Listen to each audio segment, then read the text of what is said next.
What? Obsolete. Technology is still surprisingly useful. 1. I've changed the batteries in my calculator once in 30 years. 2. My 1995 Casio still has its original batteries. 3. Ridiculous. Math much? Obviously it was 1984. 4. Check and make sure they're not leaking. Only reason I changed mine was because they were so old they started to leak. Probably good for another 30 years now. 5. Yeah, they're still fine. It does have a solar backup, too. 6. So I have a Rugrats digital watch from a Burger King meal I got back around 1994. It doesn't read the time but it still speaks when I hit the time button. It's insane to me. 7. You know it doesn't use much power when it can run endlessly on a 1 square inch solar panel, indoors. 8. I have oil lamps and boxes of kitchen matches in 5 rooms. Besides being pretty antiques, they are good for power outages. 9. We moved into my wife's grandparents' farmhouse a couple years ago and the adventure started with an estate sale. After being regaled with tales of power being out for days at a time during ice storms every few years, I made sure to set aside all the oil lamps. Welp, someone decided it was a pile of lamps to sell. They sold fast before I even knew it. We have battery lanterns, candles, etc. Even a couple Coleman white gas lanterns. And the power hasn't been out for more than a few hours so far. But it still makes me sad. On a side note, right as we moved here a fiber internet service was putting in cables in the area and we lived right next to a main line being put in. So we have 1 GB internet service that's more reliable than the electric for a surprisingly low price, considering the semi-remoteness of where we are. 10. I still have the Coleman lanterns from the camp my parents had when I was a kid. 1 was an antique then. 1 very old single mantle, 1 more modern double. I keep them for power outages. They give off light and a little bit of heat. Plus I love the sound. They never stopped working either. 11. I have hurricane lanterns and kerosene in the garage for power outages. First used the in the Peace Corps. 12. I used 1 during an outage, until my battery-powered co-detector in the same room went off after 5 minutes. Never again. 13. Walkie-talkies are still very useful, despite cell phones existing with a seemingly similar function. 14. Radios will always perform the one-to-many communications tasks better than cell phones. 15. When we moved, my husband and I were driving our 2 cars separately from the south to the NA of the U.S. And having walkies was way easier while driving when one of us needed to stop for gas or bathroom breaks. Especially when it got dark. 16. Radios of any kind are superior to cell phones when working with multiple people nearby. No need to install a bunch of apps or worry about losing your phone, just grab a radio and hit the button to talk. 17. Mechanical buttons in car dashboards. I don't know why every control has to be accessed via touch screen. 18. Yes. You don't have to look at knobs and buttons as much. 19. I would never buy a car with just a touch screen console. I love my analog knobs. Touchscreen is just dangerous. While we're at it, we shouldn't get used to cars being connected to the internet. 20. I know why. It's cheaper for the automakers. That's why. Who cares if it's more dangerous for drivers, more confusing for everybody? 21. That's one of my qualifications when car shopping. No buttons, no way. 22. Just bought a Mazda CX-30. No touchscreen? At first I thought, is this 1980? But after using the scroll wheel and buttons for 5 minutes I completely get it. It's great to use actual buttons, but the real benefit is the screen placement can now actually go out of reach on the top of the dash, which is just so much better for your peripheral vision when you do have to use the screen while driving. 23. I like to think that car companies just don't want to admit they've cutted corners due to the shitty economy we are in. The asshole who thought it would be a good idea to replace those with a fucking huge iPad just thought about money, and I don't believe it will last as long than mechanical buttons and traditional radios. I've been in a 1966 Chrysler Imperial LeBaron and a 1973 Chevy Monte Carlo, both was back in 2016, so not that long ago. The radio and a C still worked. 24. I have a dictaphone I keep by my bed. I sleep poorly and use an old iPod with podcasts and a pillow speaker to try and sleep. Sometime I think of things or remember things, or a podcast inspires something, so I record it. Sometimes it is days later I download it, and I am really amazed how useful my past self can be. I always thought he was an ass. 25. Louis Lit, is that you? 26. First time in a Read It sub I found a Louis Lit reference. You lit me up. 27. Time to go mudding. Who's in? 28. More people should do stuff like this. Even just writing in a journal does the trick. I have grown so much over time, but I've also learned so much from my past self, just because I write stuff down in the moment that I otherwise would have forgotten. 29. Past me was quite intelligent. I am not sure what went wrong. I like reading my old journals. Sometimes it makes me sad I did not do that or see that, but it is a constant reminder that tomorrow will be a good day. Also kicks my ass into gear, really. 30. Keep writing. Keep living and loving. Maybe in a year you will revisit a journal entry about this week and it will make you think. Or smile. 31. I used to write brilliantly and loved flourishing my essays. I wrote poetry. I left it in the dust 20 years ago. Past me was a literary genius. I stopped because I was broken, and it hasn't been the same ever since, even though my life is good now. 32. Wired headphones. Zero interference and no need to charge. Just have to find a phone or device that has a jack. 33. Also much harder to lose and way cheaper to replace if you do. 34. My Bose SoundSport earbuds were the perfect mix of wireless headphones, but still wired together so I don't lose one ear. They don't manufacture them anymore, just AirPod-style headphones. Nope, sorry. 35. Most wired things, really. Why get a wireless mouse and keyboard if it will sit on the same spot on your desk forever? 36. Mouse I can understand, as some people find the small weight of the cable annoying when moving around. But then again, it's only after experiencing wireless. Before that, they probably don't think much of it. I know I didn't. 37. I have been pondering trying again. After all, it's closing on 20 years since the last time I tried wireless and got annoyed by the sometimes laggy performance. Guess they are much better, but just as when I had wireless keyboard mouse, I always use them in the same place. 38. Isn't sound quality better too? 39. There's a reason why every professional studio headset is still wired.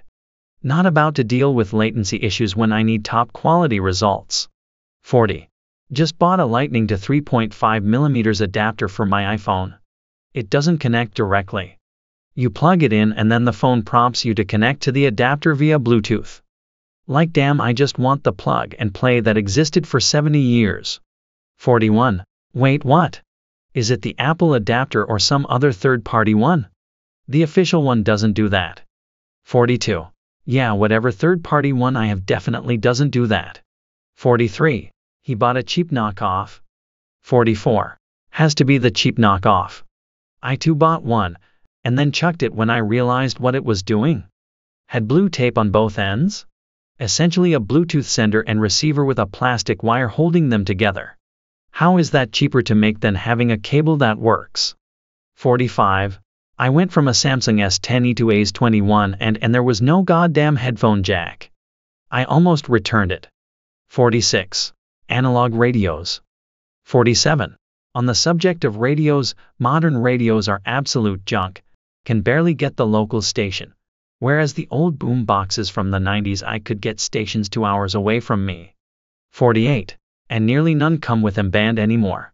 My last alarm clock got taken out by a power surge, and I had a hell of a time finding a replacement with FM band. I need my news radio in the morning. I'm an old, but also used to work in media, so old habits will never die. I also noticed on the FM band, some stations I used to be able to pick up are static now. 49. In the 70s my brother's clock radio picked up an M station from Texas. We lived on the Ohio-Michigan border. 50. People laugh at me for still holding on to my DVDs and Blu-rays, especially since I also like to stream. But when the office gets moved around to a new service for the umpteenth time and they don't want to take 5 minutes to find a way to pirate it, they'll be grateful for my box set. 51. There's been a lot of talk about this in gaming circles lately.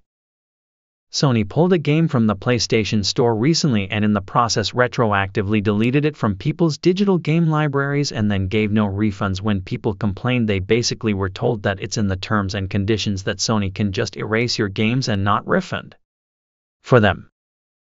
Shortly after that, don't remember which one it was, but a major AAA title producer basically told gamers that if they didn't like the transition from physical to digital media receiver, then tough cookies. Basically told people that their patronage wasn't wanted. And then they simultaneously scream and cry about not being able to figure out how to prevent piracy or why people refuse to stop it. 52. It was Ubisoft. 53. The really appalling thing that people who stream do is to also download to the cheap NAS storage available nowadays. Terrible, terrible people, I tell you. 54. Those bastards. How would they go about doing this assuming the person already has a decent NAS? What sort of software would these awful criminals run to download these things? 55. You should definitely avoid on RAID running Plex and Sonar, or anything of the sort, and definitely avoid the myriad YouTube videos that go into obscenely graphic detail about how to set it all up. It's the software of Satan, I tell you, absolutely demonic and immoral. 56. I will be sure to carefully check those out so that I can avoid accidentally running anything like that on my setup. Thank you for your kind warning. 57. Well, the law-abiding citizens of the internet would never condone Plex or Roku, nor such a site as our piracy, which regularly posts current streaming and download sites. You should check there often so ensure you are not inadvertently downloading entire seasons of shows or movies by accident. One has to be careful not to fill NAS with your favorites movies and shows. Keep one eye open for these pirates, brigands, buccaneers. 58. See, I have a Plex server running. It would be awful if there were still something that could download streams from, say, Netflix to that Plex server as I watch them. If that were to happen, I could accidentally fill up my NAS with things I like to re-watch and I would accidentally not pay to watch them again. A terrible situation for all. 59. You must be very careful. I suggest you post on our piracy so they can check you are not downloading anything on your current setup. It is not like they can tell you which servers are active and what shows or movies are available in a database. That would be awful. Downloading something before it is taken offline before you can view it again and again can be sad and terrible situation for all. 60. You wouldn't steal a car. 61. This would be good for us all to know so we can avoid said softwares. 62. I agree. Nobody should ever look into Raider, Sonar or any of the other Air apps or TrueNAS as a free RAID solution. God help you if you do. 63. Yeah, having all of my DVDs and Blu-rays on a Plex server that I can access and watch anywhere in the world is awful, just awful, I tell you.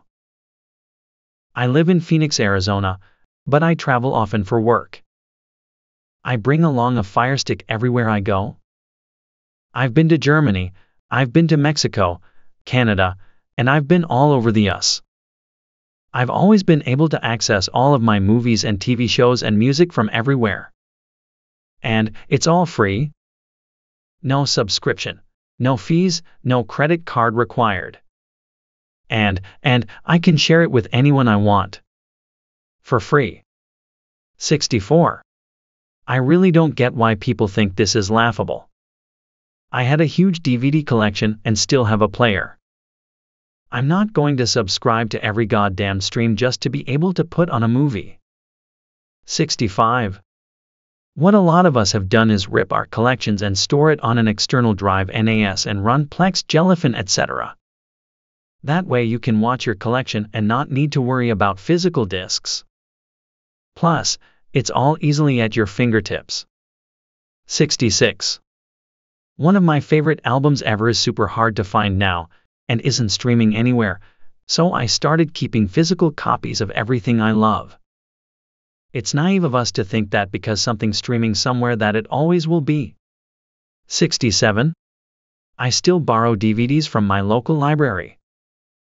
Cheapest streaming service there is, and with infallible quality control. They don't have bad movies. Edit. By quality I mean the movie itself, not the condition of the DVD. Yes, scratched discs are a problem, but since I started giving them a good wipe every time I haven't had an issue. 68. Also no worries about the movie being edited or censored for streaming services. 69. I feel like libraries fit the question too. It's mind-blowing how much they offer for free. I cannot even fathom how great they would be if they actually got the funding they deserved.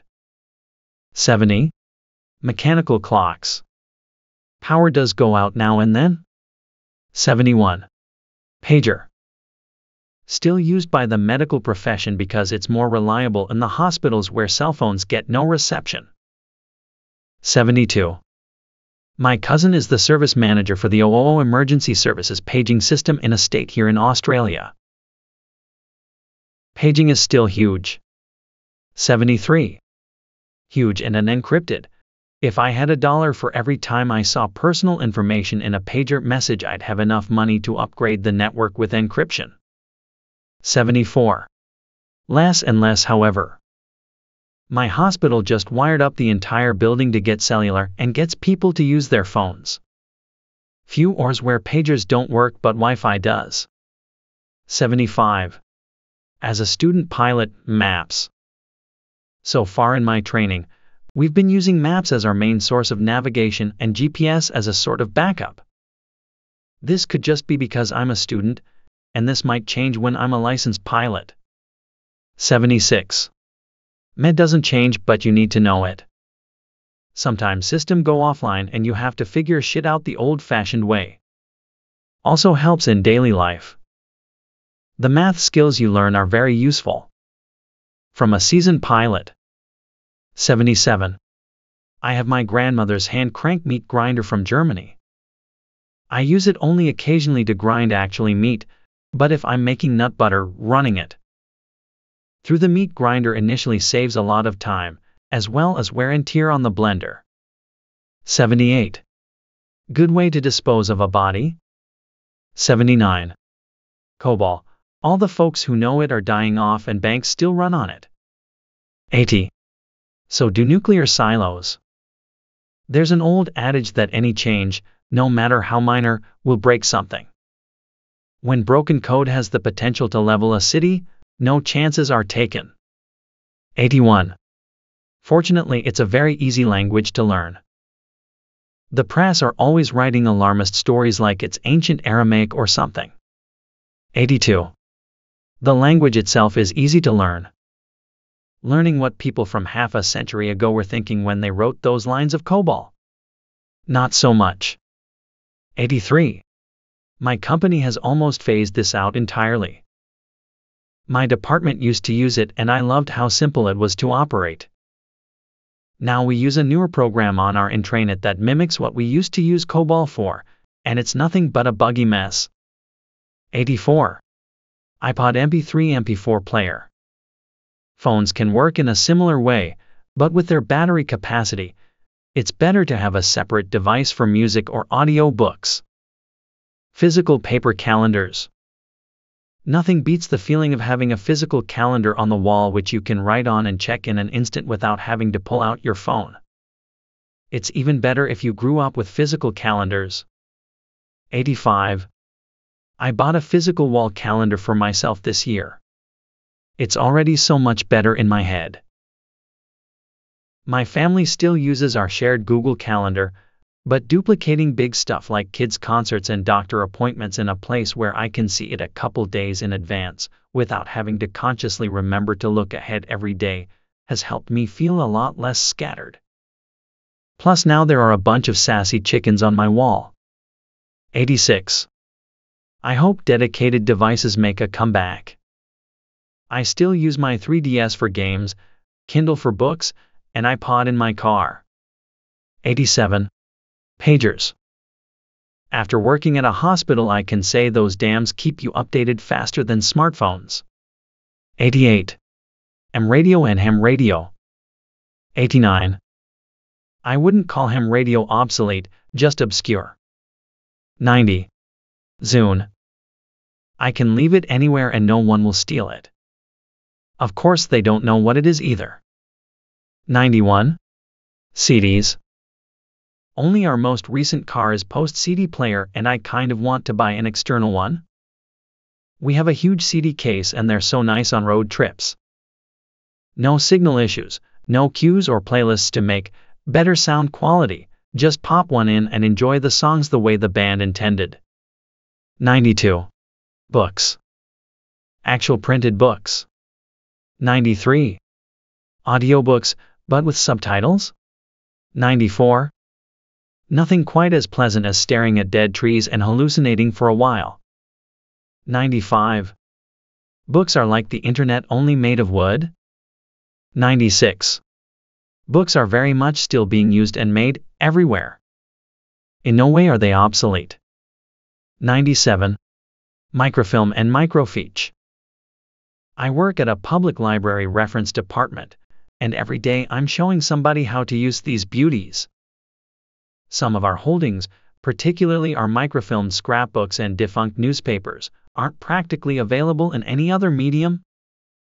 Not to mention, online newspaper archives are also at the whim and financial survival of the publisher, as we've found out to our chagrin. Our local newspaper stopped microfilming itself 6 years ago, and the originals we keep are growing more yellowed by the day.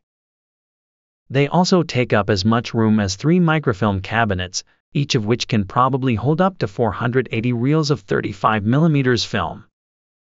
97. Printed maps. The number of times my phone has died while exploring a city has made me either memorize a city map or get a printed city map. 98. Don't know if it counts as technology, but double-edged safety razors. The shaves are so much better and hell of a lot cheaper than the multi-blade cartridge razors. You can get a whole box of blades that will last a year for like $10. Unlike the $30 or more, it costs for like 3 replacement cartridge blades. 99. Read the entire thread. Nothing you guys have written is actually obsolete. Some dude said, pencils are obsolete. 100. It people mentioning a bunch of things which are anything but obsolete, only not new. 101. Having a map and being able to actually read it. Just the basics of orientation and map reading are still so valuable. If navigation went down overnight, I don't think even 10% of people could get to their jobs even with a map. Let alone having any basic understanding of a compass or the being able to at least find the rough cardinal directions based of the stars. I'd say any basic practical knowledge like this is becoming more and more rare.